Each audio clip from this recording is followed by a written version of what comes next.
ये बड़ी खबर आपको बता दें, 100 से ज्यादा फाइटर प्लेन से हमला किया गया।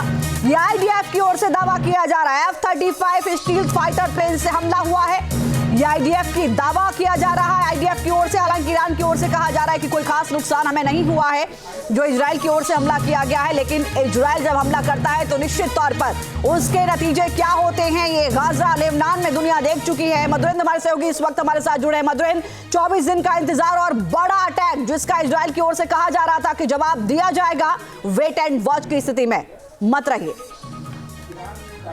ठीक है, बिल्कुल। इजराइल ने साफ किया था कि कब हमला करेंगे, किस समय करेंगे, टारगेट्स क्या होंगे, इजराइल तय करेगा और इजराइल ने तय किया। आप देखिए, तकरीबन 24 दिनों के इंतजार के बाद इजराइल ने ईरान के ऊपर कहर बरपाया। लेकिन अमेरिका के साथ जो कंसल्टेशन था उसका प्रभाव भी इस हमले में देखा गया कि किसी भी तरह के वाइल्ड डिफेंसरी या फिर न्यूक्लियर साइट्स को टारगेट नहीं किया गया, सिविलियन साइट्स को टारगेट नहीं किया गया, बिल्कुल प्योर मिलिट्री साइट्स को टारगेट किया गया। जिसमें हम देख रहे हैं कि तेहरान के इलाके और खासतौर पर कराज में हमले को अंजाम दिया गया है। F-35 विमानों के जरिए इजराइल ने अपने टारगेट्स को सेट किए और उसके बाद जो मिलिट्री टारगेट्स हैं ईरान के, उसको हिट करते हुए इजराइल के विमान दिखाई दे रहे हैं। सुबह सुबह हमले की जद में समूचा एक तरह से ईरान दहलता नजर आया। उसके बाद उसके समूचे एयरस्पेस को बंद कर दिया गया है। लोकल टाइम 1:30 AM के तक जो है उसको बंद करने का ऐलान किया गया। और साथ ही आप देखिए किस तरह की अफरा तफरी की स्थिति है।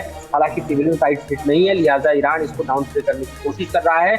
अदरवाइज एक बार फिर से ईरान के ऊपर प्रेशर माउंट होगा कि इजराइल को रिटेलिएट करे और ये समूचे मिडिल ईस्ट को एक ऐसी युद्ध की आगोश से रोक सकता है जिससे समूची दुनिया पर इसका प्रभाव पड़ेगा, जो कि लाजमी दिखाई देता है। पर हमले पर आईडीएफ का बड़ा दावा सामने आ चुका है। ये बड़ी खबर आपको बता दें, 100 से ज्यादा फाइटर प्लेन से हमला किया गया।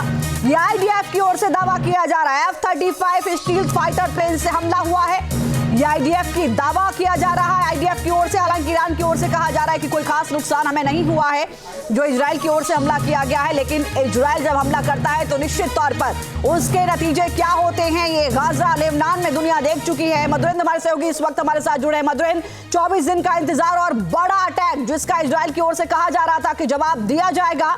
वेट एंड वॉच की स्थिति में मत रहिए।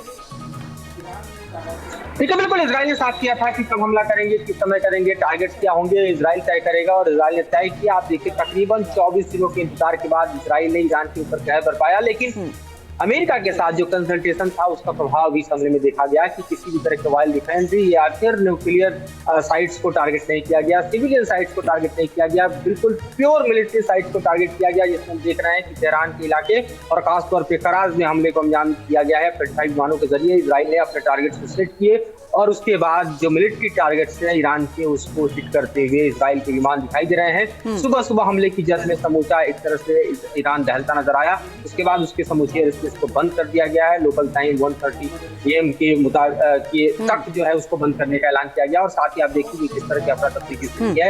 हालांकि सिविलियन साइट हिट नहीं है, लिहाजा ईरान इसको डाउन प्ले करने की कोशिश कर रहा है। अदरवाइज एक बार फिर से ईरान के ऊपर प्रेशर माउंट होगा कि इजराइल को रिटेलिएट करे और ये समूचे मिडिल ईस्ट को एक ऐसी युद्ध की आगोश से रोक सकता है जिससे समूची दुनिया पर इसका प्रभाव पड़ेगा, जो कि लाजमी दिखाई देता है। न्यूज नेशन अब व्हाट्सएप पर खबरों के ताजा अपडेट के लिए न्यूज नेशन के इस QR कोड को स्कैन करें।